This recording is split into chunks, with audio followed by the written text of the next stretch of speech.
So, I just got done watching Loki, and it was fine. I was actually looking forward to this one, mostly because of what went down in Endgame with the time heist going wrong, and appropriately, that is exactly how this show started out, with a quick look back at the moment in Endgame that led to this series. I remember watching that scene in Endgame and thinking to myself, something doesn't add up here. When Loki steals the Space Stone and it's shown in the trailer for the Loki Disney Plus series that Loki ended up somewhere, shouldn't that affect the future because the Space Stone wasn't technically returned? Or maybe when Steve Rogers went back in the end, he returned the version of the Space Stone that was even further in the past to the briefcase when no one was looking. But the thing is, that would still affect the future because Thor wouldn't have been able to bring Loki back to Asgard in the Dark World a year later because Loki teleported away.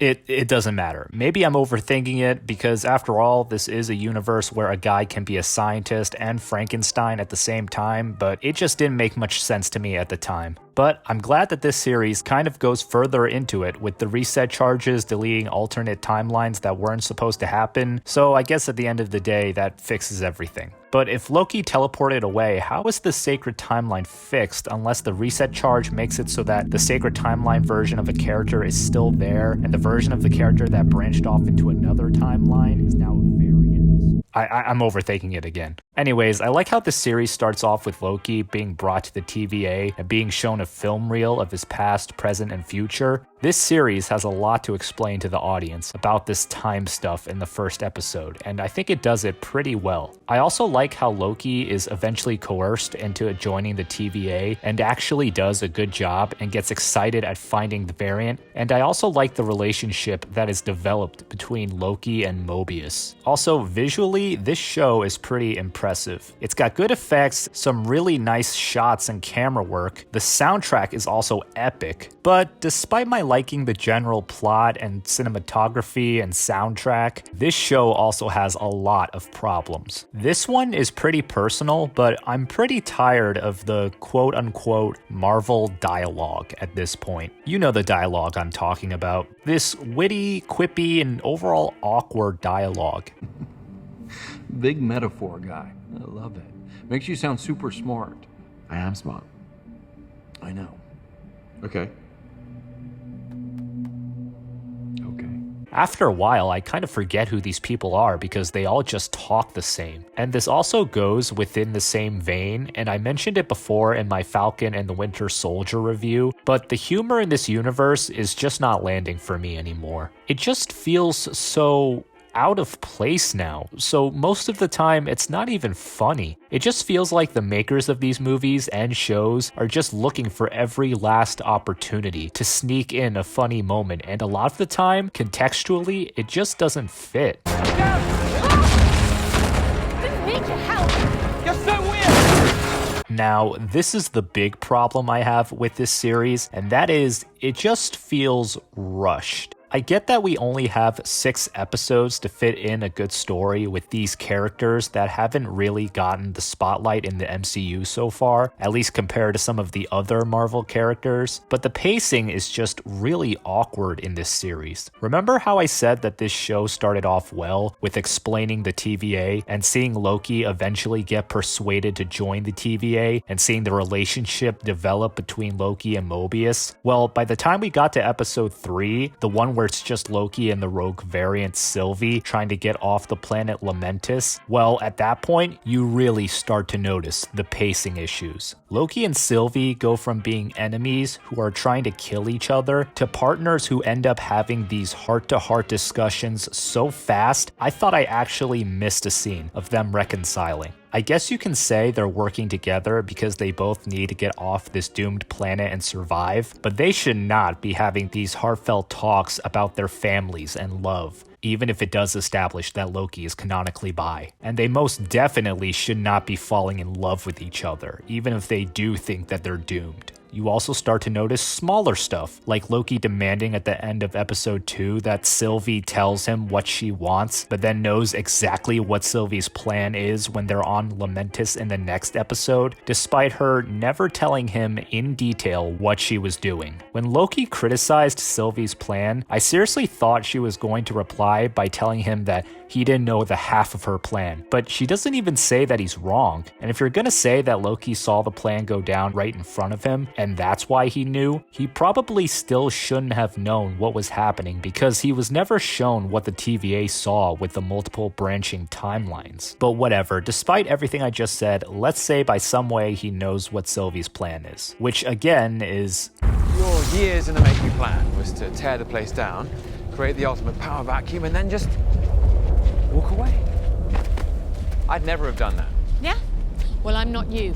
Well, then that sort of just makes Sylvie's plan sound super simplistic, and it doesn't make Sylvie a very complex or deep character. They show us a little bit of her backstory as far as being kidnapped by the TVA and why she has a vendetta against them, but overall, she's still not a very well-written character. She seriously is just a copy of Loki, and that's basically all I can say. Either way, I didn't like how all that was presented. It's like I said, it just seems like they're rushing things along and just giving our characters this important information without them actually earning it because they realized we were already halfway done with this season. Also, when Loki and Sylvie are sneaking onto the train and Loki disguises himself as a guard, how does nobody around them notice what just happened? Like, there are guards right there. How did nobody see a guy just phase into a guard's attire? Loki just did it out in the open. This makes it even weirder when he did the same thing earlier to try and fool this lady by disguising himself as her husband or whatever, and he does it while he's still out of sight because he doesn't want to be seen. But then he just does it in front of everyone when him and Sylvie are at the train. I don't know, maybe I'm just not supposed to think about it. You also start to see that at some points, this show completely disregards previously established information. They mention how during apocalypses, nothing a person does matters, and they can try to create alternate timelines or diverging branches from the sacred timeline, and it doesn't matter, because everything is just going to get wiped out anyways. So nothing that happens should create a diverging branch from the sacred timeline, and therefore, the TVA shouldn't be able to find where that person is because there is no branch that pops up on their radar. But then when Loki and Sylvie fall in love on Lamentus and the whole planet is being destroyed around them, the TVA are able to find them because them falling in love created a branch.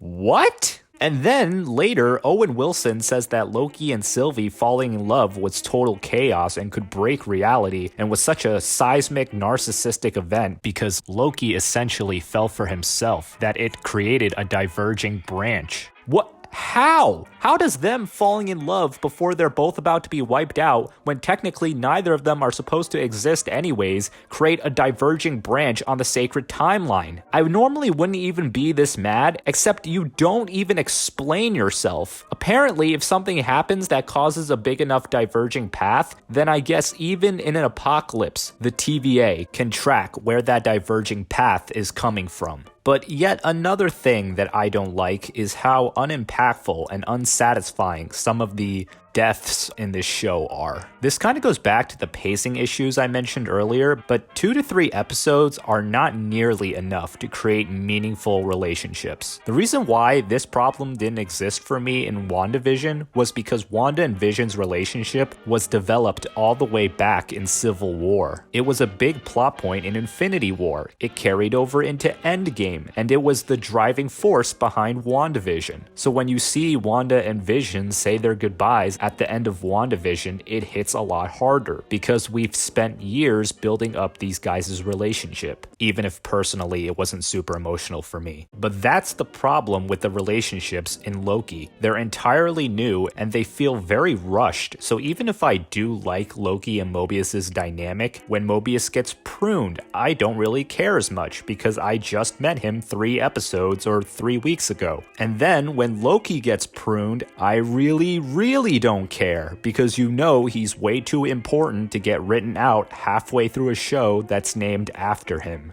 I feel like I've been shitting on this series way too much. I can't help it. They've all just been worse than WandaVision. I do like the plot twist with the TVA and even the Timekeepers not being what they seemed, and the staff of the TVA rebelling and fighting back with Loki and Sylvie because of it. And I really like when we get to episode 5 and Loki runs into the other versions of himself that aren't Sylvie. And I like how they're sort of made after the ones that exist in the comics. Like in the comics, Loki is reborn as Lady Loki, and and I guess that's where Sylvie comes from. And then the other reincarnations like Kid Loki, which alludes to when Loki was reborn as a child. And then we also have the classic Loki, which is based off of what Loki used to look like originally in the comics. It really shows that the creators care about the source material. But back to the Loki's episode. Now, I don't feel comfortable saying Tom Hiddleston is a bad actor. I think he's actually pretty good, but there were some moments which may or may not have been intentional that really made me laugh.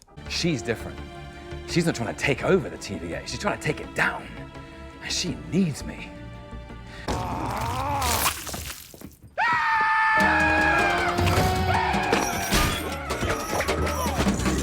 But I liked how all the Lokis sort of show off their trait of disloyalty when they all betray one another in the secret bunker. But what I did not like was the scene when they came out of the bunker. See, because before, Loki tries to get his fellow Lokis to go with him on a suicide mission to kill Goliath. And when they come out of the bunker, despite Loki not telling his fellow Lokis any new information, because he still talks about killing Goliath and how the TVA needs to be taken down and Sylvie's the key to all of it, the other Lokis just go along with his plan right after they all laughed in his face and said they weren't going to join him when they were back down in the bunker and Loki told them his plan the first time. They changed their minds and decided to go along with the suicide plan despite not being presented any new information. Loki pretty much just told them the same things he said before, except this time they decide to join him. The pacing is seriously so bad. It's not giving the story any time to be realistic or develop these characters in believable ways. Honestly, when the other Lokis joined Loki on his plan, right after they said they weren't going to, it seriously gave me big time Suicide Squad vibes, when the Suicide Squad rejoined Colonel Flag on his suicide mission right after abandoning him, and I don't mean any of that in a good way.